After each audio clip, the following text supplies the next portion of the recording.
Okay, so today we're going to be looking at adding fractions. These use the skills that you've just been working on for Monday and Tuesday's lessons. That is equivalent fractions and simplifying fractions. Now, I have quite a few examples to get through, but the good thing is that they all follow exactly the same pattern. Make sure that you work down the page and try to keep everything in line. That way it makes your life so much easier. Okay, now before we can add fractions, the thing that we need to make sure of is that the denominator is the same, because at the moment if I'm trying to add thirds and quarters together, I can't do that because they're not the same.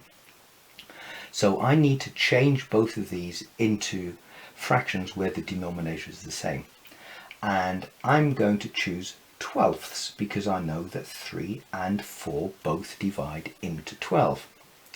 So this is now identical to the equivalent fraction work that you did on Monday.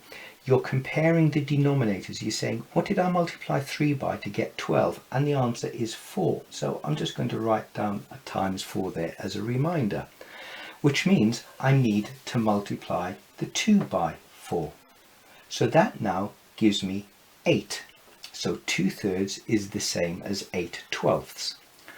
I follow exactly the same process for the quarter. Compare the 4 and the 12. I multiply the 4 by 3 to give me 12. So I write times 3 there. That means I must multiply the 1 by 3. So that gives me 3/12. This is the next important stage. I add the numerators together. So 8 add 3 is 11. However, I do not add the denominators together. The denominator stays as 12. So my answer for that one is 11/12. So when we look at this example over here, it is following exactly the same processes. Notice I'm trying to keep all of my fractions in line with each other. That makes life so much easier. So I now need to find a number that 2 and 7 both divide into. That is 14. And now I make them equivalent or the same fractions. So I say to myself, what do I multiply 2 by to get 14? The answer is 7. So I'm going to write times 7 there, which means I need to multiply the 1 by 7 to give me 7. Okay, 7 and 14. What do I multiply 7 by to get 14? The answer is 2. So I'm going to write a times 2 here, and then I'm going to have to multiply the 3 by 2 as well, and 3 times 2 is 6. Remember, I add the numerators. 7 add 6 is 13, and then 14. Okay, so 13/14. Now, some of you may have spotted that this denominator here and this denominator here can be created by multiplying the 3 and a 4. So 3 4s give me 12 and 2 7s are 14. That works. Okay, but sometimes when you're dealing with large numbers, you need to give it a bit more thought. And I have an example here that we can look at which reinforces it. So when I look at this one, don't be put off by the fact that there are 3 fractions, because it's exactly the same process. Okay, keeping my fractions underneath each other. Now, if I take the idea from the last two that I just multiply all of these together, I end up with a large number. 8 times 4 is 32, 32 times 2 is 64. That means I'd have 64 down there, and then I have to try and work out what I multiply each of these by to give me 64. It becomes awkward. So that's not a really good way of working it out for this one. What I can do instead is say, well, 8 is my largest number. Does 4 divide into 8? The answer is yes. Does 2 divide into 8? The answer is yes. So that means a number that 2, 4 and 8 can all go into is 8. That makes the arithmetic so much easier? Well, here you can see that the denominator hasn't changed. So the numerator is not going to change. That's going to be 7. Okay, so for this middle one, 3/4, this is the equivalent fractions. You say, what do I multiply 4 by to get 8? The answer is 2. So that's 4 times 2, which means it's going to be 3 times 2, which is 6. Okay, and then for this one, a half, changing it into eighths, 2 times 4, 1 times 4, so that gives me 4. Okay, so now what I do is I add all of these together. 7 add 6 is 13, add 4 is 17, so that's 17 over 8. This is known as a top-heavy fraction or an improper fraction. Okay, and we don't want to leave it as that, we want to change it. So what we're going to do is we're going to work out what 17 divided by 8 is. Okay, so 8s into 17 go 2 times. That I write that as a large 2. Then I'll work out the remainder. 2 8s are 16, so that means there's a remainder of 1. The denominator stays the same. So that gives me 2 and 1/8. I'll go through that again for you. We divide 8 into 17. That goes 2 times. Okay, the remainder is 1, so that becomes my numerator, and the number that I divided by, the denominator, stays exactly the same. Okay, again, if you need to go back over anything, then just rewind the video. So, next set of questions. This is known as a mixed number. A mixed number is made up of a whole number and a fraction. Because there's no whole number with this one, all I do is I take my whole number and I rewrite it at the front. It'll come into play later on, possibly. Then I just focus on the two fractions that I have. I have a 6 and a 4, so I try and think of the smallest number the 6 and 4 divide into.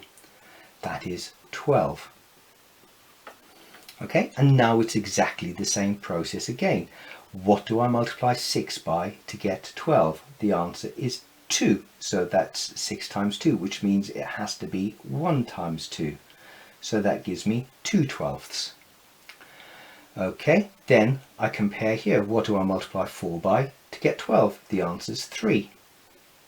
So that means I need to multiply that by 3. So 3 times 3 is 9. So that then gives me 2. Don't forget this 2, it's important. And remember, I add the numerators together to give me 11. And my denominator doesn't change, it stays as 12. Okay, so that gives me 2 and 11/12. If the mixed number is on the other side, it doesn't make any difference. We follow exactly the same stages. So the 1 gets written there, and then I need to make sure that my fractions have the same denominators. Well, here 5 and 10, I can see that 10 is the number that they both divide into. Because the denominator hasn't changed, that stays as 3.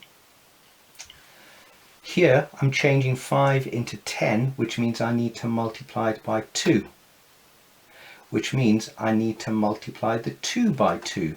So 2 times 2 is 4. The whole number stays there. I add the numerators to give me 7, and then the denominator just stays as 10. I don't change the denominator. Okay, so you can see it's just a slight difference each time. The mechanics of adding the fractions stays the same. You need to find a number that they both can go into, and then you change them. Okay, so now we're going to be looking at what happens when we add two mixed numbers together. It all follows exactly the same pattern. I have two whole numbers here that I can add together to give me 4. 3 add 1 is 4. I then set out my two fractions. I look for a number that I know 2 and 12 can divide into. Okay, that's the key part. And I know that they will both divide into 12. You can see here that the denominator hasn't changed, it's still 12ths. So that means that the numerator is not going to change, that's going to stay as 7. Here I've multiplied 2 by 6 to give me 12, which means I need to multiply 1 by 6. So that's going to give me 6. Okay, when I now come to do this, I have 4. 7 add 6 is 13 over 12. Remember, add the numerators, denominator stays the same. Now, we have a top heavy fraction here. We need to change that into a mixed number. If you remember from the other examples, what we do is we divide the 12 into the 13, which is going to give us 1. Then there's a remainder of 1 and the denominator stays the same.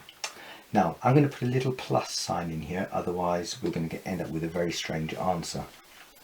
Okay, I'll go through that one again for you. We divide 12 into 13, which we know goes once.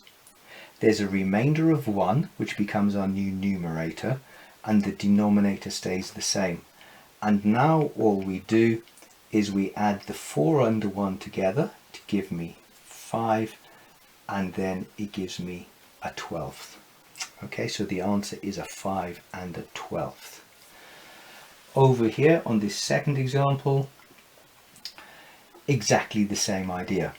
5 add 2 is 7. Then I'm looking for two fractions. And I'm looking at these two fractions and I'm looking for a number that the 2 and a 5 will go into. And that is 10. So here I've changed both denominators. I've multiplied 5 by 2 to give me 10. So I'll put a times 2 there, which means I need to multiply the 3 by 2. So that gives me 6. Then 2 times 5 to give me 10. 1 times 5 to give me 5. Okay, that is now 7 and 11 over 10. So we end up with the same idea here, that the numerator is bigger than the denominator. So I write down my 7, put a plus sign. I divide 10 into 11. That goes once. 1/10 is 10, which means that there's a remainder of 1. And then I divide it by 10. I'll go through that again for you. 10 divided into 11 goes once. There's a remainder of 1, which becomes our numerator, and the denominator stays the same. And that now gives us an answer of 8 and 1/10. And those are all of the different types of examples of addition of fractions that you can get.